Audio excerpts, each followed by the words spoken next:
guys, welcome back to my channel.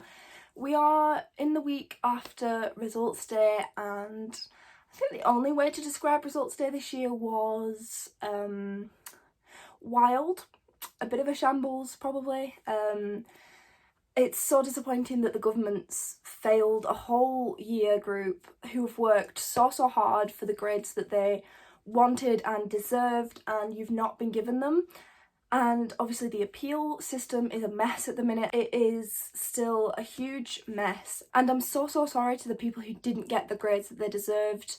But please do not let your grades at A-level define your self-worth. I know it's so easy to feel like it's the end of the world, and they're such an important part of where you are right now, but I promise you that even if it doesn't feel like everything's going to be okay right now, everything will be fine. Having said that, obviously a lot of you will be heading off to university, and that's next month, so I thought I would just make a little compilation of all the tips and things I can think of that you can use to prepare for university next month. Obviously this year is going to be a bit crazy. Everything that's going on is a little bit different, well, a lot different to what anyone else has gone through before, so I hope that some of the stuff I give you will be useful nonetheless. Firstly, I thought I'd just do a little recap about me before I get into it. I am Neve, that's what my YouTube says. I'm currently studying history and politics at the University of Lancaster. In about a month I will be going back to Lancaster for my second year, and yeah, it's going to be a little bit different, online university and things, but I will get into that later in the video. First off, the main thing that I thought while I was in between my A-levels and starting university was, you know, should I be studying, should I be looking over things? And honestly, I didn't do anything. Like, I just did the bare minimum that I got sent, and honestly my A-levels weren't directly useful for a lot of the stuff that I did this year, especially in history, because of the topics that I did at A-level and the topics that we covered at university. I didn't necessarily need to study any of my history stuff. My politics was useful at the beginning, a lot of it overlapped then, but further out throughout the year I didn't need it. But it was all stuff that came flooding back to me as soon as I was sat in the lecture theatre anyway, so I think this really depends on the course that you're picking, because, you know, if I'm a humanities student and I didn't need it, I can't speak for science subjects. I would assume if you were doing a science subject, it's probably useful to keep some of the information from your A-levels fresh in your mind, but you don't have to spend the entire summer there reading and looking over your notes and things. You've gone through this entire farce with your A-levels and you deserve the break that you have. So I would just say, if you are a science student, recap your notes, make sure you know all the main concepts. But if you're a humanities student, you don't really need to do that much. And don't stress about it too much. I can guarantee that most people will not do any work over the summer either. Next is something that's specifically based around the pandemic and all the social distancing measures that are going on. And that's, if you haven't been sent the information already from university about how social distancing is going to be in place at your university, definitely find that out before you go, because, you know, it's going to be useful when you show up on the day, who you, like, finding out who you need to be social distancing from and who it's okay to be near. From what I can tell, it looks like most universities are counting a uni flat of housemates as a household, so they're the ones that you would create your little social bubble with, and you don't need to social distance from them. But honestly, a lot of universities are taking their own approach on it, and I recommend you just find all of that stuff out before you go. It's going to be a lot more useful if you do know it, and it's obviously super important that you do social distance and stay safe. Also, finding out if what lectures and seminars and labs and things are going to be online and which aren't. If you've got any that are in person, it's going to be super useful if you know that they're in person or online beforehand. I know a few people who watch are going to Lancaster this year, so I will link what Lancaster has said about social distancing and moving into flats below. This is a bit more general. It's just, if you can find out about your reading or the course syllabus, I recommend just finding it out. I don't think I did. I don't think I could find it out. The only reading I got given was emailed to me by my course convener. But if you can find out what required reading you have, or if like you'll just have a look over your course syllabus before you get there, it's going to be really useful. But I would say don't buy mega expensive textbooks before you get there. If you can find them secondhand and they're a decent price, then that's up to your sort of discretion. But I definitely wouldn't recommend buying any textbooks like brand new. I bought 3, I think, in like my first week at university. They were recommended by one of the lecturers and I haven't picked one up like at all. Luckily they weren't ridiculously expensive, so I didn't waste too much money, and they're probably going to be pretty useful reference books. But like I said, I didn't pick them up even once during the year and I didn't need them. So even though your course convener or your lecturer, whoever, might say these are recommended doesn't always mean needed.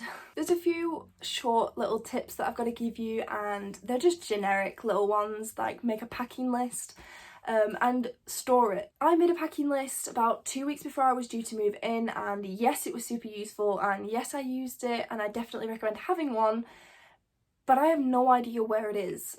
And now I'm going to be packing for second year and I have to make another one, and I have no idea what I put in the first one.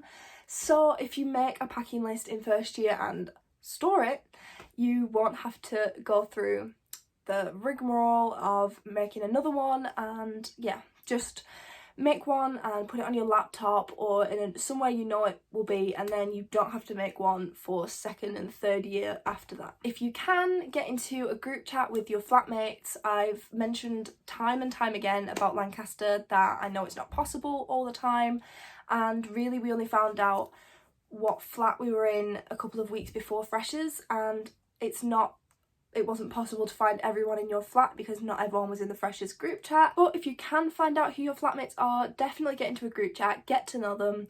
You're forming a social bubble with these people, so you're gonna see like a lot of each other, like more than usual, and you probably would have spent a lot of time with these people anyway. So just get to know them as best you can and bond with them. Kind of leads me on to my next point, is make sure you bond with your flatmates straight away. Obviously you're not going to make friends with everyone. It's not possible to, if you clash with someone, it's not possible to just force yourself to be friends, but at least be amicable with the people you're living with. Like I said, you're making social bubbles with these people and you're going to be seeing a lot of each other. Take something that you could, get into. If you take more drinking games or card games or something to keep you all entertained, or take something you can share with them. Take cans of drink if that's what you want to do, or some food. Just little things that you can sort of introduce yourself over are really useful and great icebreakers. So definitely bond with your flatmates early on. It's going to make the year so much easier if you all know each other and you're all getting along better. With university being at least mostly online this year, a good study space is going to be incredibly important, like more important than normal. And I definitely recommend separating where you're doing all your work from where you are relaxing and socialising. I know at university it's not particularly easy because you're not always free to go wherever, and especially at the minute it's not going to be easy. But I definitely recommend separating the spaces where you're doing work. It sounds easy, but sitting at your bed and doing work is a lot harder than it sounds because you're used to sleeping there and watching Netflix in bed, and it just makes it a lot harder to work in bed than you think it would be. Get a separate study space, and that could be whether you go to socially distant study spaces in the library, or if you go to a coffee shop, or wherever you're going.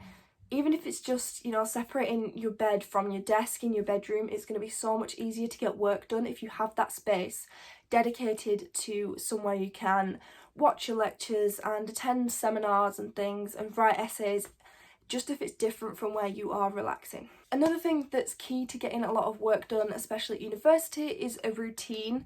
And I'm not talking, 7 a.m, wake up, 7:05, go and have a shower. I'm talking more get into a routine of waking up and having a shower and getting dressed into, you know, clothes that you would wear out to a lecture or a seminar, just so that you feel like you're being more productive. Chilling out in your pyjamas feels fine, but you just don't get as much work done. And, you know, obviously there will be days when you have a lot of work to do and you need to get it done. Having said that about routines, I'm not saying, oh, wake up at 5 a.m. and then go and do a lot of work until 7 and then have breakfast and work out. I'm saying work when you're more productive. I think that's what's important, especially at the minute. Working when you want is a lot easier than forcing yourself to sit down and work super early if you are a night owl, and vice versa. And I think because we're online at the minute, it's a lot easier to take advantage of when you're most productive. So if you are most productive at night, please just take advantage of that rather than forcing yourself to get up, because that's what you should do. These last 2 points are really boring, but they're mega important. Like, you need these, and I probably should have put them first. But finance, double check your student finance, make sure your payments are scheduled to be paid into your account when you have registered with the university. When you get to university, they will go through all of the registering and enrolment things with you, so don't panic about that. I was, like, beforehand I was mega worried about it, but they go through it all with you super, like, carefully, and they tell you what you need to do, and it's fine. But make sure that all your details are right and that you have put all your stuff in correctly and that they're scheduled. Once you've made sure they're scheduled, you can see how much you're being paid per term, and I really recommend checking how much you will have left after you've, you know, paid for your accommodation and any other expenses that you have termly, and just see roughly how much you have per term, because guaranteed your student loan is not going to go as far as you think it will. And, you know, just make sure that you've got sort of not a budget, because it's hard to tell how much university is going to cost you before university. So just sort of going with in mind how much money you have. Just make sure you're not blowing it all in like the first 2 weeks at freshers. And then make sure you have contents insurance. My accommodation, and I think most